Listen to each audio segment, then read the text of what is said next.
Halo guys, ketemu lagi sama Patrick Seniora untuk Live Project Podcast. Dan kali ini kita mau ngobrol seputar kehidupan di Live Project episode Live of Life. Pernah gak sih kalau di hidup kita itu punya pikiran, bayangan, atau pernah denger gitu ya? Apalagi kalau misalkan kita mimpi seseorang. Nah biasanya pikiran kita langsung, wah kenapa ya mimpiin dia? Dia lagi kangen sama aku? Atau dia lagi kenapa ya? Atau mungkin pernah ngalamin juga mimpi seseorang sampai 2 kali, 3 kali. Sering banget malah mimpi begitu gitu ya. Akhirnya kita sering curhat sama temen. Kemarin aku mimpiin si A loh. Kenapa ya? Dan herannya tuh mimpinya gak cuma sekali, berkali-kali. Nah teman langsung bilang biasanya, wah jangan-jangan kangen sama kamu nih. Waduh. Apalagi kalau kita mimpiin orang yang pernah ada di hidup kita. Mantan. Ya kali kalau masih single gak apa-apa. Tapi kalau ternyata udah nikah nih sekarang, terus tiba-tiba mimpiin mantan kita, gak cuma sekali gitu kan. Sekali, 2 kali, 3 kali, beberapa kali. Aduh, pikiran kita jadi kemana-mana nih. Pikiran kita kalau gak langsung mikir, dia kenapa ya? Atau kedua, dia kenapa sih kangen sama aku? Atau justru malah kita yang kangen sama dia? Coba dipikir lagi. Nah, sebelum sampai masuk ke situ, kita ngobrolin dulu deh tentang mimpi dulu itu apa.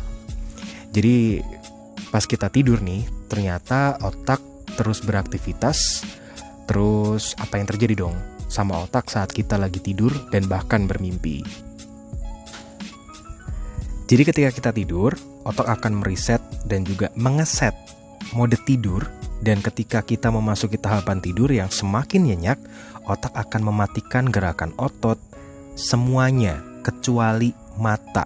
Jadi semua badan kita akan lumpuh sementara waktu. Nah sementara itu sel-sel saraf pangkal otak akan menembak tidak menentu nih. Beberapa ahli bahkan percaya kalau mimpi terjadi ketika bagian pemikiran dari otak mencoba memahami sinyal-sinyal ini. Saat ini terjadi, bagian dari korteks depan otak kita di mana kecerdasan berada itu sedang dalam keadaan modus offline, tanpa logika, tanpa penalaran atau penilaian, bahkan aturan normal waktu dan ruang nggak berlaku di sini. Nah karena itu saat 1 menit kita sedang merasakan tegang ketika menghadapi ujian yang gak pernah kita lakukan, pada menit selanjutnya kita bisa tiba-tiba terbang. Gak tahulah apa yang terjadi, tapi ya itulah yang kita rasakan saat mimpi. Jadi kayak absurd gitu ya. Nah saat mimpi bagian yang ikut terlibat adalah hipokampus, tempat memori dan juga kenangan, dan amigdala, pemain kunci dalam emosi. Itulah kenapa mereka dapat melibatkan peristiwa aktual meskipun dengan acak dan membuat kita merasakan benar-benar takut atau bahkan bahagia. Isi mimpi sangat berkaitan dengan memori jangka pendek dan bahkan jangka panjang. Meskipun nih gak ada yang bisa kita lihat nih lewat mata kita saat itu nih, korteks visual otak kita akan bekerja menafsirkan gambar menjadi hidup. Inilah sebabnya kenapa kita bisa melihat semua tindakan di kepala kita di dalam mimpi itu sendiri. Nah, dalam siklus tidur sehat ada 4 tahap yang harus dilalui, yaitu tahap M1 yaitu tidur ringan, M2 tidur sedang, M3 tidur dalam, dan tahap R atau REM yang biasa kita dengar dengan Rapid Eye Movement. Kebanyakan mimpi terjadi ketika kita sudah berada dalam tahap R atau tidur nyenyak. Tapi mimpi juga bisa terjadi ketika tidur kita belum benar-benar nyenyak nih. Tapi ya rasanya pasti akan beda. Mimpinya akan cenderung lebih sederhana. Misalnya nih, mimpi nyetir mobil bukan mendapatkan undian mobil. Beda kan? Nah, salah satu diungkapkan sama Dr. Andreas Prasaja, ini teman spesialis kesehatan tidur dari Rumah Sakit Mitra Kemayoran, itu pernah menyampaikan kalau setiap manusia pasti bermimpi ketika dia tidur. Setidaknya manusia bermimpi 4-6 kali setiap tidur. Nah masalahnya nih, setiap kita tidur tuh gak selalu punya mimpi. Gak setiap orang bahkan akan ingat mimpi apa aja yang datang dalam tidurnya. Nah, kalau mimpi tidak terlalu berkesan, orang cenderung akan melupakan begitu aja. Sebaiknya, kalau mimpinya memberikan kesan mendalam, ya orang akan tetap mengingatnya ketika sudah melek sekalipun. Pemicunya adalah intensitas emosional yang bergantung pada kesan orang tersebut sama si mimpi tadi.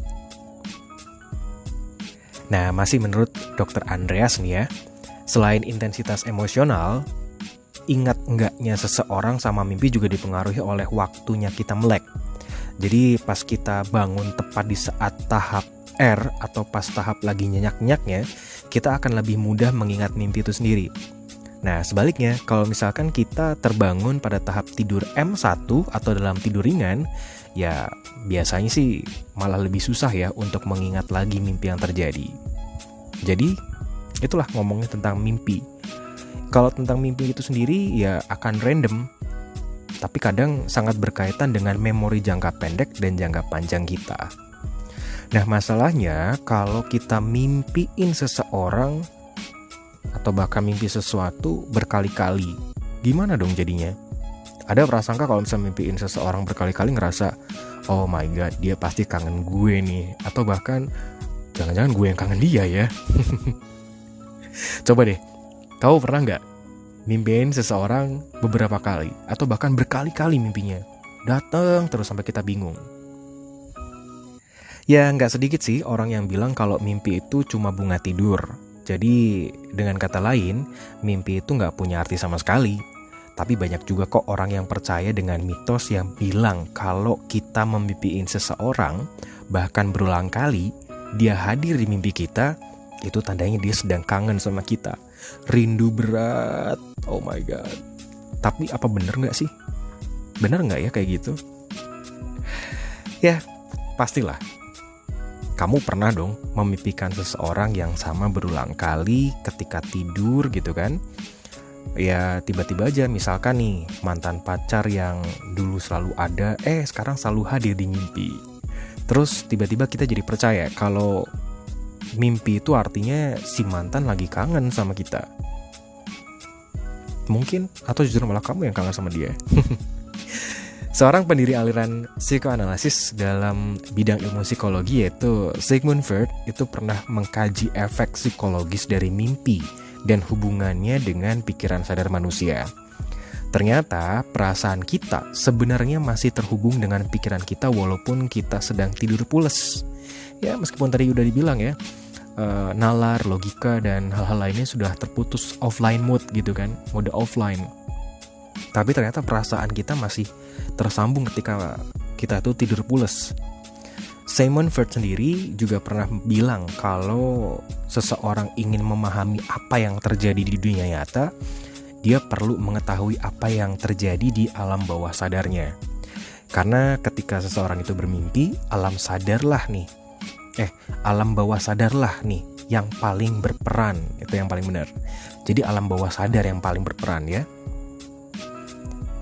Jadi ketika kita memimpikan seseorang yang pernah kita kenal, baik itu teman masa kecil, sahabat yang udah pergi entah kemana, atau seseorang yang udah meninggal, atau bahkan mantan pacar yang gak ada kabarnya, bisa jadi orang-orang tersebut punya arti penting dan berkesan buat kita.